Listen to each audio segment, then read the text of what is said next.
పేరు తుంటి అల్లయ్య సార్. నెల్లూరు ఉపాధి పథకంలో ఫీల్డ్ అసిస్టెంట్ గా పనిచేస్తున్నాను సార్. ఆ సెల్లు ఉపాధి కాబట్టి రిపేర్ వస్తుందని కాలం నీళ్ళలో పడిపోలేకే స్క్రీన్ పోయిందని రాణిపేటలో తయారు చేసి స్క్రీన్ వేయించుకుంటామని పోయినాను సార్. అన్నం తింటామని రోడ్డు మీదకి వచ్చి అన్నం తిని తిరుక్కుంటే ఎదురుగా ఒక బండి వచ్చి కొట్టడం వల్ల నేను పోయి రాళ్ళు కొట్టుంటే కొట్ట మీద పడినాను సార్. ఆ పడినాక బ్రెయిన్ ఈ పక్క ఎడం పక్క బ్రెయిన్ దెబ్బతిని బొక్కలు పడుతున్నాయి సార్.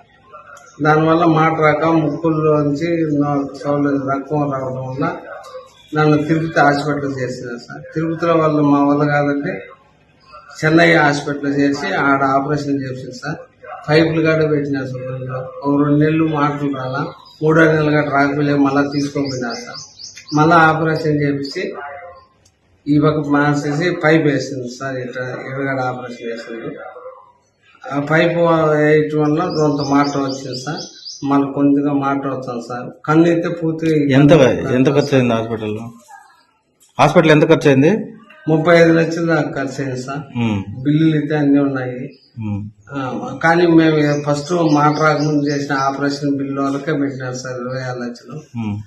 దాంట్లో 14 లక్షలు శాంక్షన్ అయింది వచ్చిందని మాకైతే చెప్పలేదు సార్. మాకు ఇన్ఛార్జి కానీ ఎవరు చెక్ కానీ మా సెల్కి ఏమి ఇలా బ్యాంక్ వాళ్ళకి తొడుకోమైండ్రు.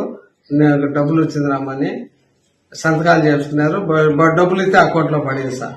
మళ్ళీ 20 నిమిషాల కల్లా 8 లక్షలు కట్ అయిపోయినట్టు వచ్చింది సార్. అప్పుడు నేను అడిగితే ఫలానా వేణుగోపాల్ అకౌంట్ లో పడింది దాన్ని చెప్పినారు సార్ బ్యాంక్ వాళ్ళు అడిగితే మీకు చెప్పింది ఆ రోజు 6 లక్షలు అని ఇస్తామనింది.